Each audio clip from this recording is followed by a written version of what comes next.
Kate, have a drink yourself. Bye. Hello, everyone. How you going? Oh, what am I doing? Hi, welcome to Drinks with Kate. It's lovely to see you all. Hopefully, the line will be a little bit better today. G'day, Jeff. Jeff won today. Kay, Rob, Sharpie and Rod. G'day, g'day. Deb, I'm sure you're there too with Rob. You're probably doing the typing. G'day, Shell. How you doing? I'm very interested to know what people have decided to match to their Pinot Gris tonight. Hello, Kachi and John. Excellent, excellent. I'm very interested to know what people have decided to match with their Pinot Gris tonight. You'll have to excuse me looking slightly less, well, I was going to say less glamorous, but I don't think I ever look very glamorous, but slightly more disheveled today because we have started vintage. I'm in my vintage gear. It's not too dirty. I managed to comb the wine out of my hair this afternoon. So I'll be looking scruffy for the next few weeks, but, you know, that's all right. That's all right. Hello, Anne-Marie. Lovely to see you. It's so good. We've got old people back in. We've got all the old gang, hopefully some new people, Alison and Andrew. All veggie spring rolls. Beautiful. Excellent. So I had a look back because I was thinking, you know, now that we're sort of revisiting wines that we tasted last year, and Jeff and I were talking about how we first tasted Devil Bean Creek Pinot Gris back in about March or April, right at the beginning of last year when we first started doing Drinks with Kate. And David, who was doing vintage with us, the American David. Ironically, we have another David working for us who's from England this year, working with us for vintage. But our American friend David came on, and it became very apparent quite quickly that he wasn't a huge fan of Pinot Gris. So anyway, David, if you're watching, hi. And hi to English David as well if you're watching, which I don't think you are because I think you had something better to do than join in with this tonight. What could be better than Drinks with Kate, I ask you, young people today. Hey, who else is logging in? Oh, food. Kay, that sounds delicious. Dumplings and arancini. Good. You did exactly what you were told to do. Rob staking pork and chocolate. Yum. Kimchi pork and rice. Excellent. Sharpie and Rod, I have gone down the triple cream brie as well. Shell, I knew you would go for something Indian, so that sounds delicious. Pad Thai, yum, Jeff, that sounds delicious too. So, yeah, so for those of you, Anne-Marie, that sounds gorgeous. Yum, very good. Moorooduc Estate Pinot Gris, fabulous. So for the rest of us, I'm going to talk a little bit about what I've got on my plate because I've made a resolution this year that I'm going to try and at least experience some of the food and wine matching that you guys are doing and try not to choke on the food at the same time. So anyway, let's get into this wine. So Devil Bean Creek Pinot Gris 2019. Now, we did taste this as a preview for Celador release in November last year. Some of you will remember. And we tasted it with spicy food, and I got in trouble from, awesome. Hello, Grape Explorations. Lovely to see you here. I got into trouble from Shell for not mentioning Indian food until the actual day of the tasting. So, pizza tonight. Pizza that night. That's right, Kay. Chili chicken rissoles. Yum. That sounds absolutely delicious. And everyone who has a garden is drowning in zucchini at the moment. I've managed to make zucchini into just about everything that you could possibly think. Let me put some wine in the glass. I hope you guys have already done this. Cheers. I haven't made this. Hang on. You can't say cheers and not sip. It's very bad luck. Cheers. Yum. I haven't made this quite as cold as I had planned to. Good on you, Shell. I haven't made it quite as cold as I thought I was going to because it's actually a bit overcast and cool here at the moment as compared to last week when it was sultry and hot. So I don't know what it's like in your world at the moment, but this is a wine that I think works very, very well colder than a lot of our wines because it's got quite a lot of fruitiness. It's slightly softer in acidity. So if you get it colder, that just brings up the crispness and the acidity comes up a little bit more. But if it's a little bit warmer, then it just, you taste more of the fruit, tastes a little bit broader, a little bit richer. So however you like it, if you've got it really cold and you're not getting a lot out of it, remember last week we talked about warming things up with the Pinot Noir. Same thing with white wine. If you put your hand around the wine, that's going to warm it up really quickly. If you hold on to the stem, that's going to keep the wine at more of a similar temperature to the temperature it comes out of the fridge, and it'll warm up more slowly. Craig, it is quite floral. 19 degrees, Alison. That sounds nice. It's a little bit colder here. And I've persisted with my t-shirt, but I could actually do with a jumper soon. Anyway, Craig, I agree. It's looking, and I don't know, for those of you who remember it from last November when we tasted it before, I think that the wine has evolved quite a lot in the glass. If you remember, we hadn't released it yet, and it being a 2019, it looked quite young, quite tight. Oh, 19 degrees for the wine. Good on you, Alison. Sorry. I understand now. That's a good temperature for the wine, I think. You could make it quite a lot colder, but it doesn't need to be at all. As it's evolved in the glass, all of those honeysuckle, honey, floral aromas have come to the fore.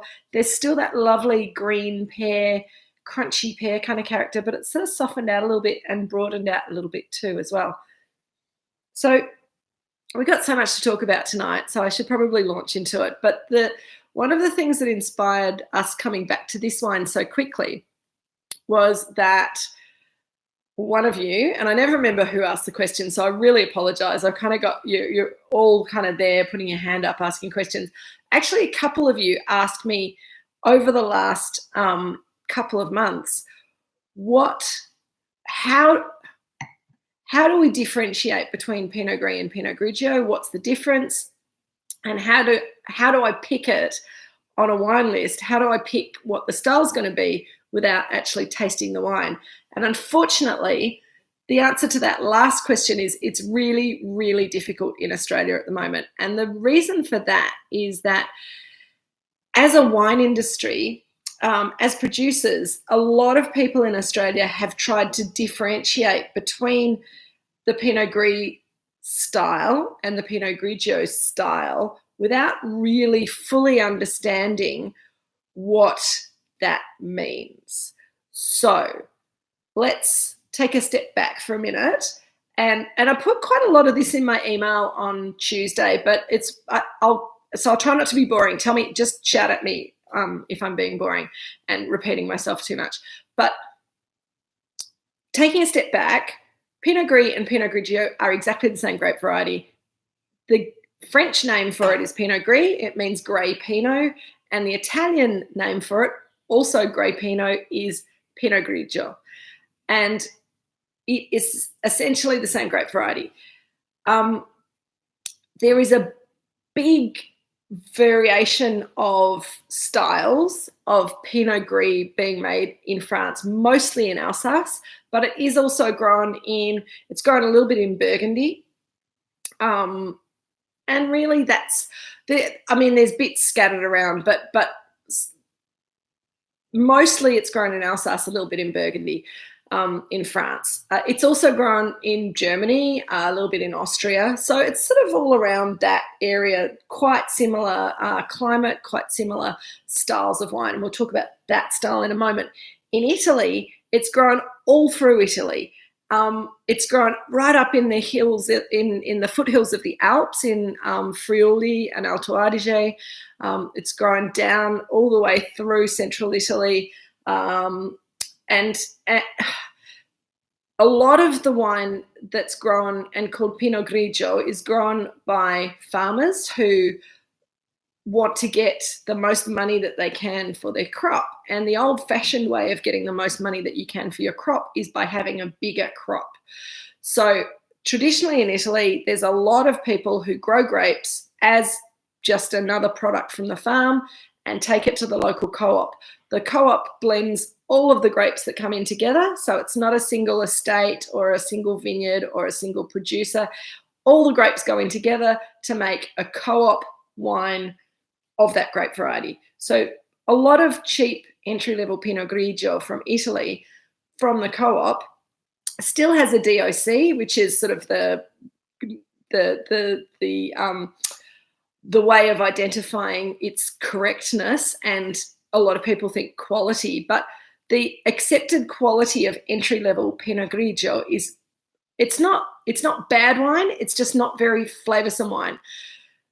A lot of it is overcropped, so it's grown huge crops of grapes on big vines. Often the vines are grown up over pergolas, and the grapes kind of hang down in the warmer climates.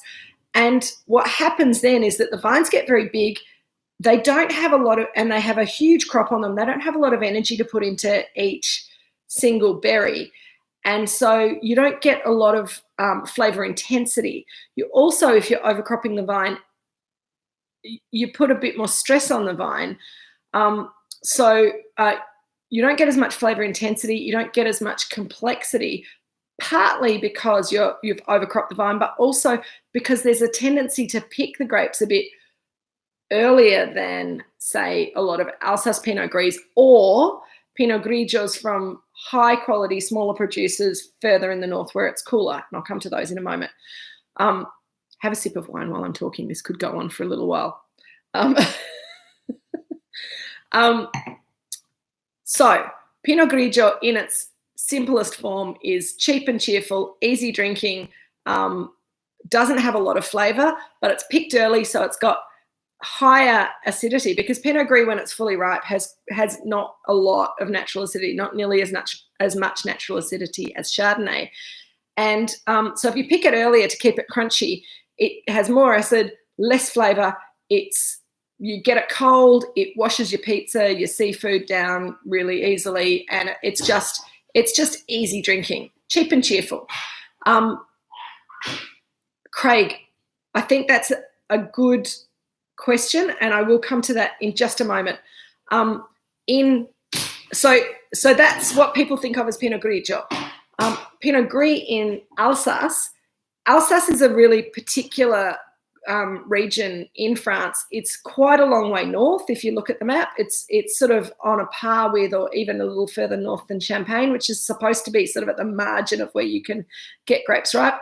But it's in a rain shadow, which means that you've got the Vosges Mountains that catch all of the rain that comes across from England and across the northern part of France. Those clouds and that rainy weather hit the Vosges Mountains. The mountains actually pull all the leftover rain out of the clouds, and on the other side of the mountains is Alsace, and so it's quite dry as a region and very sunny because the clouds get stuck. So it's dry and sunny but cool. So in Alsace, Pinot Gris has the opportunity to ripen very slowly for a long period of time with no disease pressure, because it's dry, it's sunny for all the way through autumn, but it's cool. So you don't get fast ripening, you don't get fast accumulation of sugar, and the acid tends to drop out more slowly as well. So in Alsace, you get very intense ripe flavours of Pinot Gris, which go sort of into yellow pear and into almost tropical fruit characters like pineapple, mango, those kind of things. There's often a peachiness to the wine as well, and a real spiciness. The issue in Alsace is that often when they get it to that lovely, voluptuous flavour profile, the acid's a bit lower and the sugars are so high that they get nervous about letting the wine ferment all the way through to dryness, because they might end up with 15-16% alcohol. So they stop the wine from fermenting, or the wine stops naturally from fermenting. Sometimes it just won't go through. And so often Pinot Gris from Alsace has some residual sugar in the wine. So let's have a sip. It is delicious and worth having another sip of. Wet my whistle. So Craig, I think that the issue for Australians is, yes, a lot of Australians are not used to stronger flavoured, mature flavoured wines. Also, they're a bit scared of higher alcohol, lower acid wines because they think that's not the shape that wine should be. If you think about young Australian Rieslings, young Australian Chardonnays, even young Australian Sauvignon Blancs, they're all high acid wines. And so a lot of wine producers in Australia have said, in certain regions, they said, what we want is a wine that's going to rival New Zealand Sauvignon Blanc. And we think people are getting sick of Sauvignon Blanc, so what's going to be the next Sauvignon Blanc? And a lot of people have put their money on Pinot Gris being the next Sauvignon Blanc. But it's a certain style of Pinot Gris. Pick it early, keep it crunchy, keep it low flavour, keep it high acid so that people can chill it down and drink it in the same way that they drink cheap Sauvignon Blanc, drink cheap Pinot Gris, but call it Pinot Grigio. But sometimes they call it Pinot Gris. So that's already confusing. Then other people will say, well, hang on, Pinot Gris as compared to Pinot Grigio, Pinot Gris always has some residual sugar.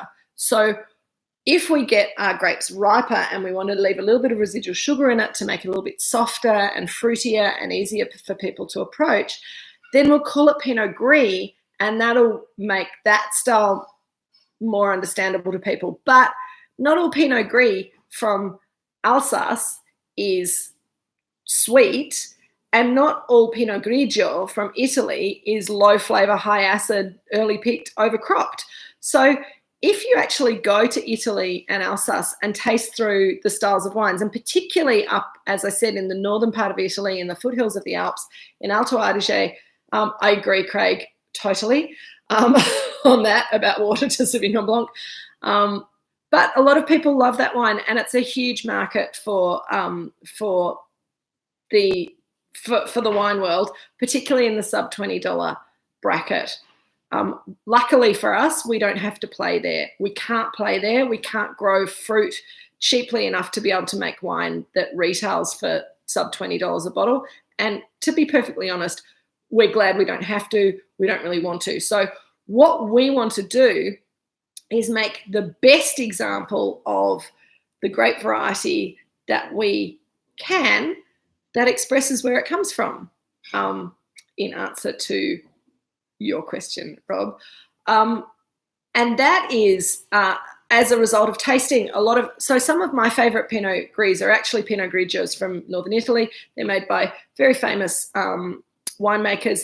They've got a lot of intensity and a lot of depth and ripeness, but they're dry and they're savoury and they're cheesy in their character. And our wine often looks like that. I also love Alsace Pinot Gris, and I love the richness of flavour. We often don't get that much evolution of flavour, but with our estate Pinot Gris that we tasted a few of last year, and we will no doubt taste again this year, that wine has a lot more body and weight and richness and ripeness to it.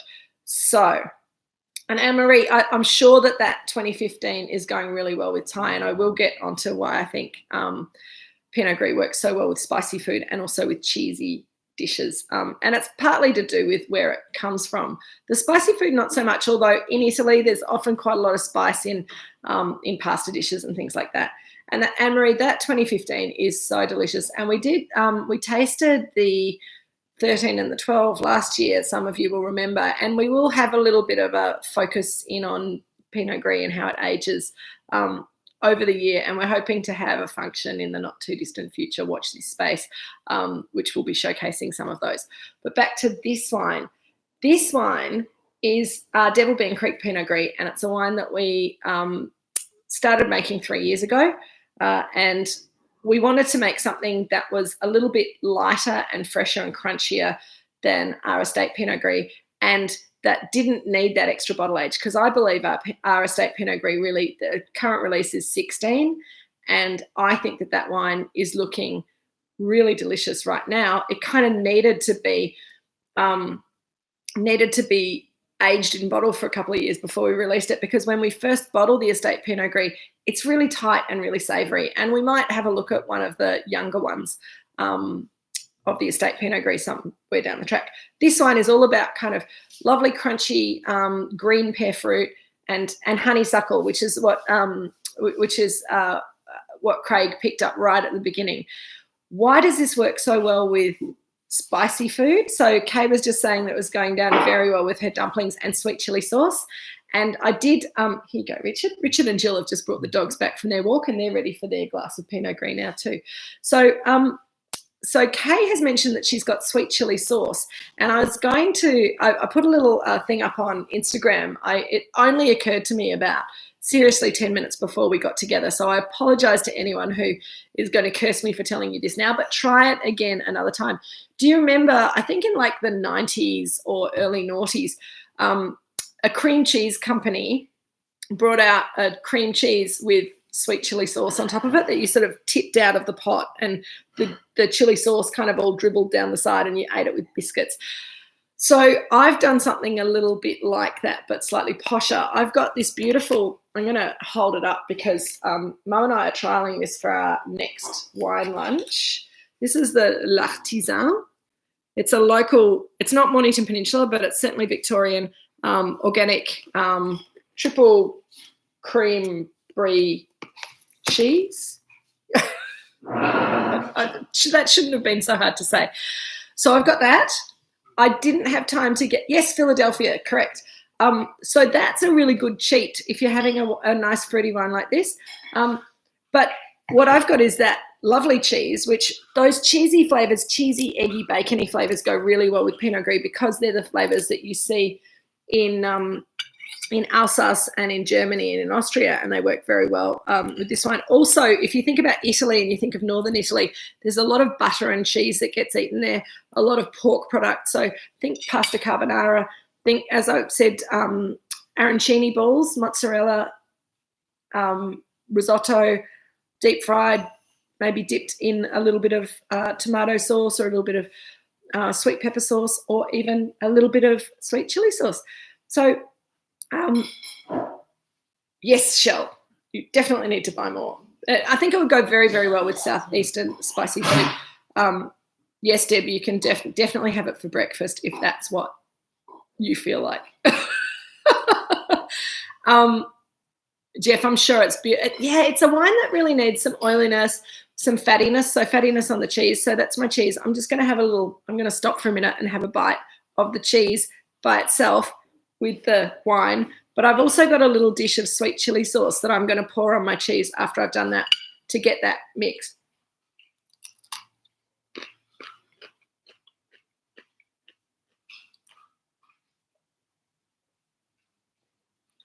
So for me, the cheese is quite salty. Yes, Kay, bacon and cheese muffin for brekkie with some Pinot Gris, perfect. Bacon and eggs, you know, anything you like. Craig, how much does this go for? Well, you guys are in the wine club now. So this is $30 retail for a bottle, but wine club members can buy it by the dozen with a 15% discount. So why wouldn't you? If you haven't got around to logging into your wine club details on the website, once you log in, then you get all of the wine club member prices, and that's all quite simple. But if you're having any problems, just get in touch with me or Jeff. If you get in contact with me, I'll probably just hand you over to Jeff because he's in charge of all of that, but we can sort you out, so don't worry. I do think this is a wine that you wouldn't be sorry to have a dozen of in the pantry to pull out whenever you're having something spicy. So salty, creamy, oozy, cheesy deliciousness works really well with this wine because of the pear flavour. So if you think about these sort of cheeses, they're great with quince paste, pear paste, poached pear, all of those kind of things. So that's why they work together. So yummy. I just had to eat that. Because the wine has good acidity but not really high acidity, and it's got that lovely plush honeysuckly fruit there. It works really well with spicy food as well, because spicy food, chili particularly, as we've discussed before. I've got a dog begging for cheese down here. Go away, Frodo. Go and talk to Jill and Richard. So Pinot Gris works really well with chili as well, and sweet chili sauce is dripping it all over the table.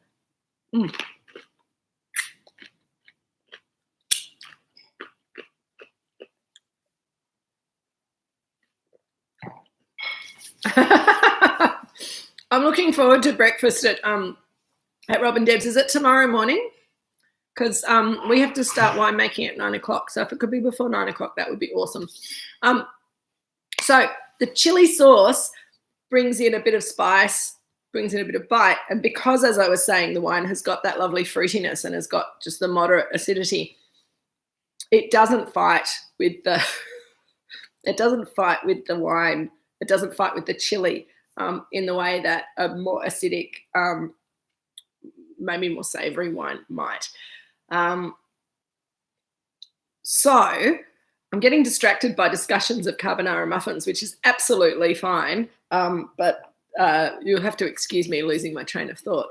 So this wine, I think, and people were saying that it's working really well with their dumplings and soy and chili, and again, it's that salty, spicy, oily protein mix that this wine does really, really lovely things with. That sweetness and that sweet fruitedness really kind of cleans up all of those quite deeply savoury flavours that you're getting in the food. And it's a really lovely juxtaposition. I think you could have a lot of fun with this wine. It copes as well with sort of slightly vinegary, slightly acidic flavours, things like that are tomato based as well. So it's a very versatile food wine, and Sauv Blanc doesn't have that flexibility. Correct, Kay? Thank you for taking us away from breakfast again. Oh dear. So it's, again, as I said before, if you have it colder, it will seem crisper, but you won't get as much of the flavour from it. As it warms up, you'll get I don't know what you're saying, Kay.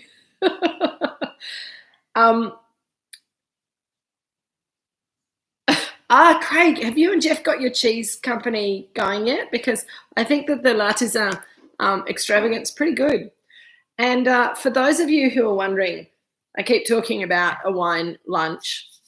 We are starting up Jill's wine lunches again. We will be sending out an email when Jeff and I actually get the thing written and get the button sorted out. Good question, Craig. Sauv Blanc. Oh, dear, Kay. You keep getting corrected. So the first Jill's lunch is on March the 28th. It's a Sunday. It's here at Moorooduc.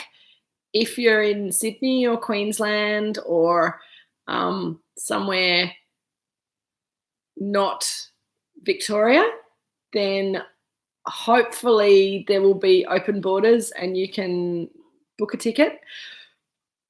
We will, as I said, I'll be sending out the link hopefully in the next day or Monday at the very latest. But we will be having a number of Jill's lunches. They'll usually be the last Sunday of the month. This one coming up, fortuitously, it's also Richard's birthday. So if you come to lunch on the 28th, you have to say happy birthday to Richard. Stop it, Craig. We'll be looking at Pinot Gris, but not the Devil Bean Creek, the estate Pinot Gris, and we'll be looking at Shiraz, because March around Easter is when we release our new Pinot Gris and we release our new Shiraz, and and we'll be, sorry, people are being very cheeky on the, Craig, you're being very cheeky on the chat today. Yes, we'll be focusing on the new release Pinot Gris and Shiraz at the lunch, and we're also putting together a mixed case of different vintages of different vintages Pinot Gris and Shiraz to go out to our wine club members in conjunction with the lunch. So if you can't get here, then we'll be able to offer you some wine to buy to have at home at least. Well, guys, I think everyone's having such a lovely time, and I think that we're getting towards the end of our conversation. I hope that I've made all of that Pinot Gris, Pinot Grigio stuff as clear as I possibly can. In summary, I think it's unfortunate that in this country there was a decision by a number of people to try and differentiate between Pinot Gris and Pinot Grigio. The grape variety's international name is Pinot Gris. If you want to make different styles from the grape variety, you can. What we're trying to do here at Moorooduc is to make the best example of Pinot Gris that speaks of this part of the world. We want it to be